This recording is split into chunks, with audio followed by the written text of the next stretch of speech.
सभी आज की सभा में आए सभी मीडिया बंधुओं का हार्दिक अभिनंदन करता हूं, हार्दिक स्वागत करता हूं। मैं इंजीनियर खेमचंद कोहली ईवीएम के ऊपर कुछ प्रकाश डालना चाहूँगा। ईवीएम जो है आज सबसे बड़ा विषय देश के अंदर बना हुआ है और ईवीएम है जिसके ऊपर जो विपक्ष के जितने भी दल हैं सारे बहुत ताकत से जो है एक ही आवाज में, एक ही सुर में, चाहे वो जीते हुए दल हों, चाहे वो तृणमूल कांग्रेस हो, ममता बनर्जी हों, हालांकि वो जीती हुई हैं, मुख्यमंत्री हैं, और अखिलेश यादव जी हों, चाहे वो पूर्व मुख्यमंत्री हों, या फिर केजरीवाल जी हों, हालांकि उनकी सरकार है दिल्ली में, ये सभी जितने भी और अन्य जितने भी दल हैं, ये सभी मिलके एक ही मुद्दे के ऊपर जो है विषय उठा रहे हैं कि ईवीएम से चुनाव ना हो करके बैलेट पेपर से चुनाव हो। तो उसके पीछे कुछ वजह भी हैं जिन पे मैं प्रकाश डालना चाहूँगा। एक तो ईवीएम से चुनाव होना जो है ट्रांसपेरेंट नहीं है, पारदर्शी नहीं है, और ईवीएम में आप वोट डाल देते हैं तो आपको इतना तो लगता है कि हाँ भाई एक सिंबल उभर के आता है, आपको लगता है ठीक है भाई मैंने जो है, मान लीजिए कि मैंने साइकिल का बटन दबाया या मैंने हाथी का बटन दबाया, लेकिन उसकी कोई गारंटी नहीं है कि वो वोट कहाँ गया। आप उसको चेक कैसे करेंगे?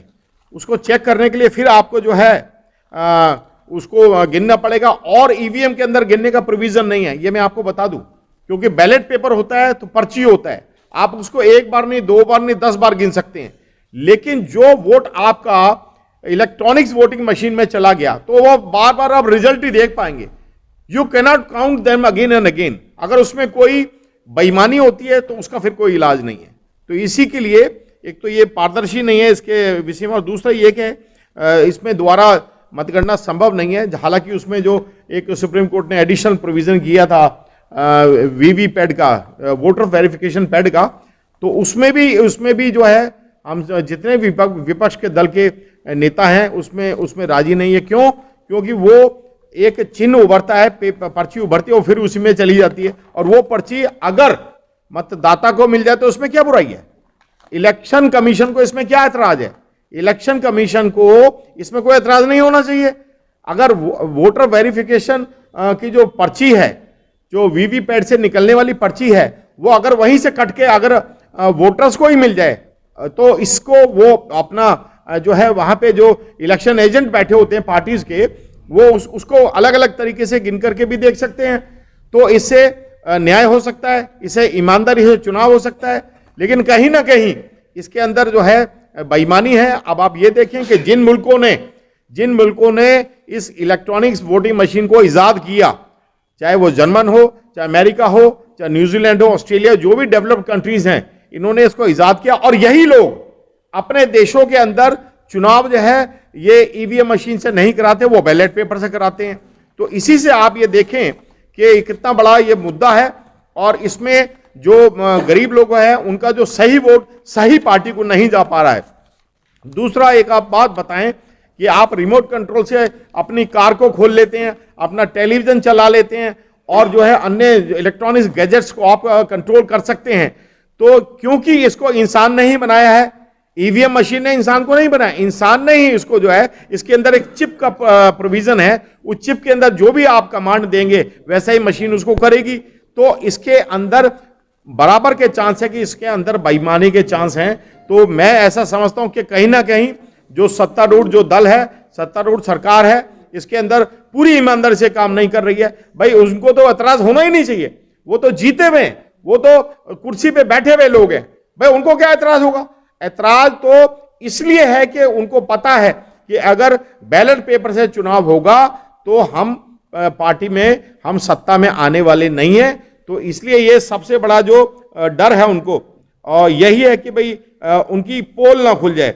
और मैंने जब बताया कि जिस तकनीक से ये बनाई गई है मशीनें, तो इसमें पूरी तरीके से इसमें है जो है छेड़खानी संभव है, और रिमोट के जरिए जो इसमें हो सकता है, तो ये क्यों नहीं हो सकता? दूसरा कि इसकी विश्वसनीयता कुछ भी नहीं है। अब आप ये देखें, अब आप कोई एक कॉमन सर्वे करवा लें, आज चाहे वो निगम का चुनाव हो, विधानसभा लोकसभा के चुनाव हो, सभी में जनता की एक राय है।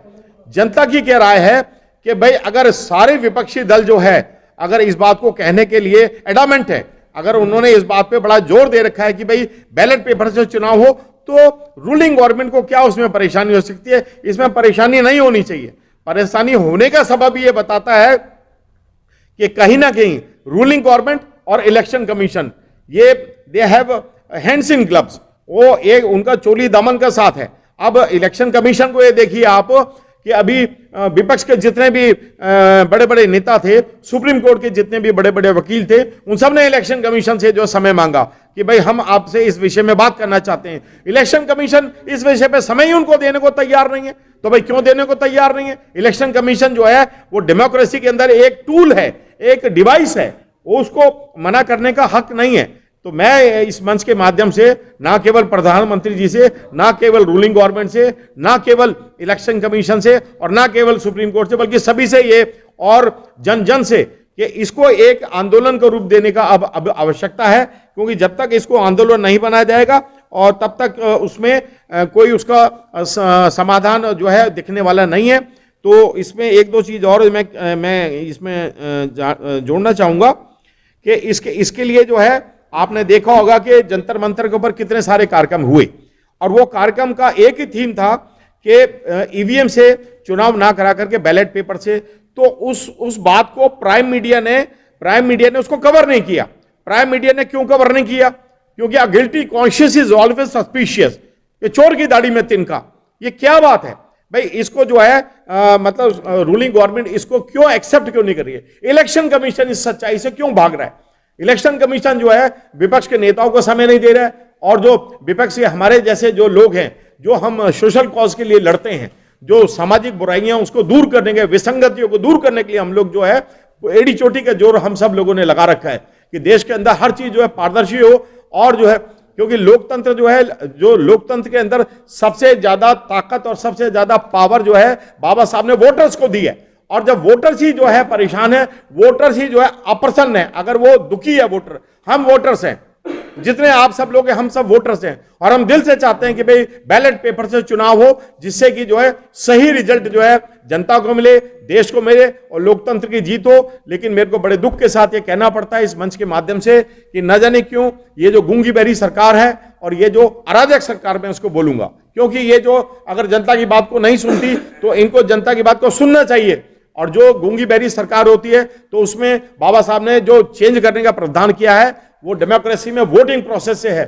हम अपना राजा बनाते हैं तो अगर राजा जो गलत निर्णय लेता है, अगर जो हमारे अहित के निर्णय होते हैं, तो तख्ता पलटने का भी जो अधिकार है बाबा साहब ने वोटर्स को दिया है। तो मैं इस मंच के माध्यम से सभी वोटर्स से जो है इसे रिक्वेस्ट करूंगा कि इसको एक जन आंदोलन बनाएं और ना केवल अपने इलाकों में बल्कि सोशल मीडिया के अंदर। क्योंकि आज जो प्राइम मीडिया तो जो है इन जो सही जो ज्वलंत मुद्दे उनको दिखाता नहीं, वो तो जो है सत्तारूढ़ पार्टी की जो है चमचागिरी में लगे हुए हैं प्राइम मीडिया तो, और वो तो उनका एक ही महिमा मंडन होता है। वो सब आपको पता है कि रूलिंग गवर्नमेंट का बढ़ चढ़ के जो है उनको प्रशंसा करनी है, तारीफ करनी है और उनके तारीफ में कसीदे गढ़ने हैं। लेकिन जो जमीनी सच्चाई है वो अलग है। जमीनी सच्चाई ये है कि आज वोटर अपने आप को छलावा महसूस करता है, वोटर ये महसूस करता है कि भाई हमें जो है ईवीएम के माध्यम से जो है वोट डालना पड़ रहा है, बैलेट पेपर से क्यों नहीं। और इसके ऊपर जो है माननीय परम पूज्य बाबा साहब ने भी बहुत पहले जोर दिया था कि जो है बैलेट पेपर से ही चुनाव होंगे।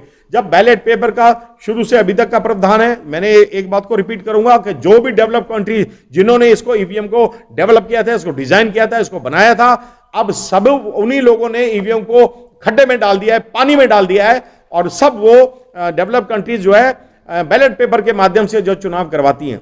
तो मेरे को यह समझ नहीं आ रहा कि केवल भारत सरकार ही जो है क्यों जो है इस पे एडामेंट है कि भाई जो है ईवीएम से चुनाव हो।